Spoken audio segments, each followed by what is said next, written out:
Hi, Deluxe Carlson here, and once again it's time for Vinyl and Beatlemania. Today we're going to be taking a look at this, which just came out not too long ago, the deluxe vinyl release of Let It Be. The Beatles Let It Be 5LP edition. New mixes by Giles Martin and Sam Okell. Let It Be plus 2 LPs of outtakes, jams, rehearsals, and studio chat, plus the Get Back album, 1969 mixed by Glenn Johns, plus Let It Be EP. 180-gram heavyweight vinyl, half-speed mastered at Abbey Road, 100-page hardback book with in-depth essays, track-by-track recording information, and foreword by Paul McCartney. Let It Be was the final album from the Beatles, released in 1970, although the Abbey Road album, released at the end of 1969, was mostly recorded later. So what actually constitutes the last Beatles album is debatable.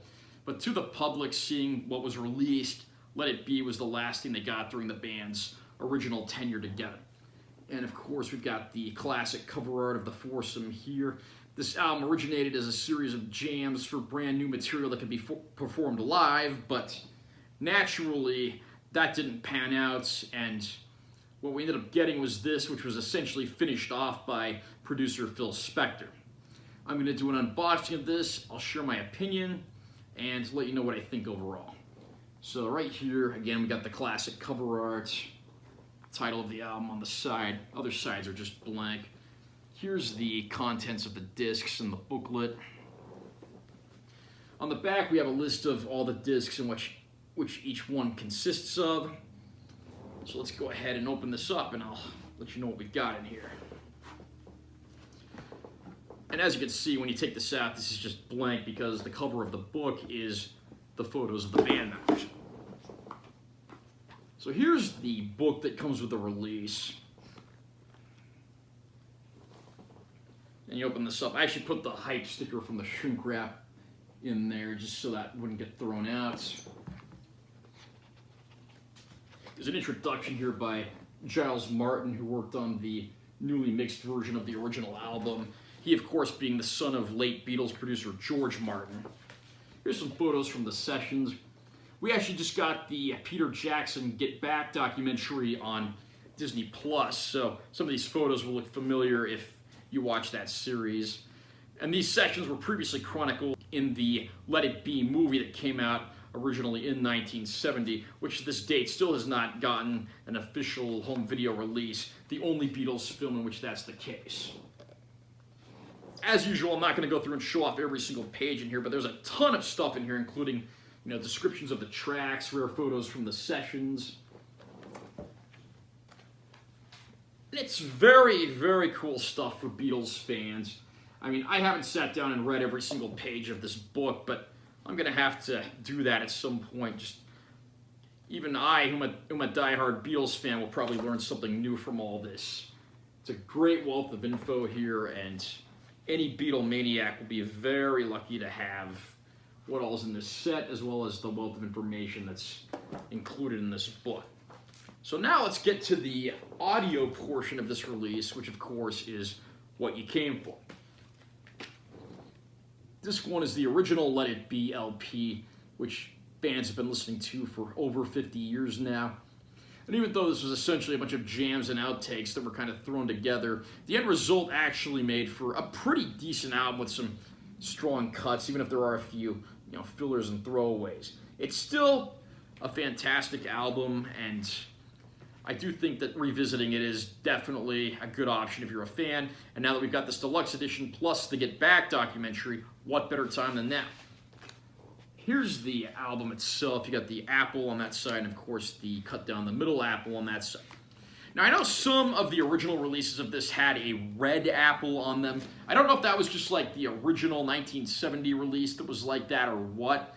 It would have been nice if they'd done that on here for authenticity's sake, but again, that's just an aesthetic thing, so no real big deal there. And discs 2 and 3 are the real treasure trove on here. We've got the Get Back Apple Sessions, Rehearsals, and Apple Jams. So you look on the back here, and you've got plenty of tracks from the original jam sessions and rehearsals. I mean, some of the highlights here, you've got a lot of the studio chatter. At one point, there's even an interruption with an announcement that Yoko's divorce went through, so Kind of interesting to get stuff like that you wouldn't get just on a regular album. They even do the songs All Things Must Pass and Teddy Boy on here, which would show up on George Harrison and Paul McCartney's solo albums, respectively, following the disbandment of the Beatles. And of course, you have Billy Preston playing organ with the band as well. Now, these sessions also involve the likes of people like Glenn Johns, who went on to produce the first two Eagles albums, and then even Alan Parsons worked behind the scenes before he started his own band a few years later. Great gatefold here with some cool photos of the band from those sessions.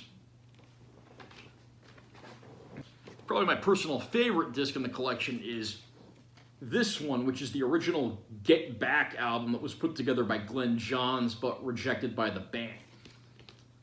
And the track list here and the versions of several of the songs are totally different from what ended up on the final Let It Be album. I mean, there's even a medley on here that has part of Save the Last Dance for Me on. And then this also has the song Teddy Boy, which again later became a Paul McCartney song. This, to my knowledge, was never officially legally sold to the public. I actually had a bootleg CD of this years and years ago, so it's nice to finally get an official Beatles, Apple Records sanctioned version of this, because it's a great piece of history for anyone who is a fan of the band. And the last disc is this EP that runs at 45 RPM. It's got 4 tracks on here, which are a Across the Universe unreleased Glenn Johns 1970 mix, an unreleased Glenn Johns mix of I Me Mine from 1970. And on the other side we have a new mix of the original single version of Don't Let Me Down and a new mix of the original single version of the song Let It Be. Let It Be certainly has its place in history as one of the Beatles' final efforts, and it's essentially the album that they went out on. And while I wouldn't say it was their strongest album, since it was largely a collection of outtakes and so forth that were polished up into an album, I think it is a pretty solid release, and it's really great to get all this stuff in this box set in one convenient place. You got a newly mixed Giles Martin version of the original 1970 album. You've got the Glenn Johns Get Back version that I just showed you, finally on a sanctioned release from the band.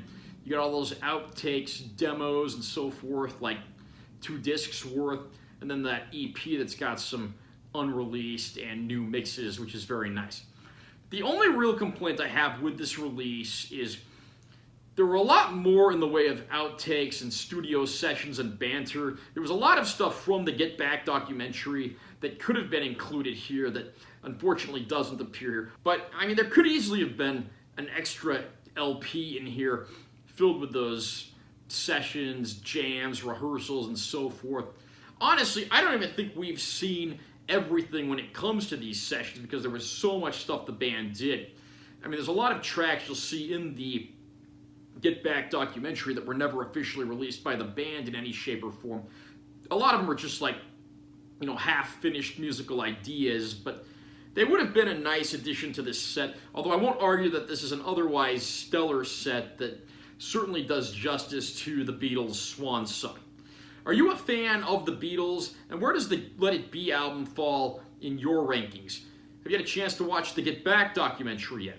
Comment down below and let me know what you think. Also, remember to subscribe to this channel for more content because I'm always posting new videos. And make sure you give this one a like if you found it helpful. I'm Taylor T. Carlson. See you next time.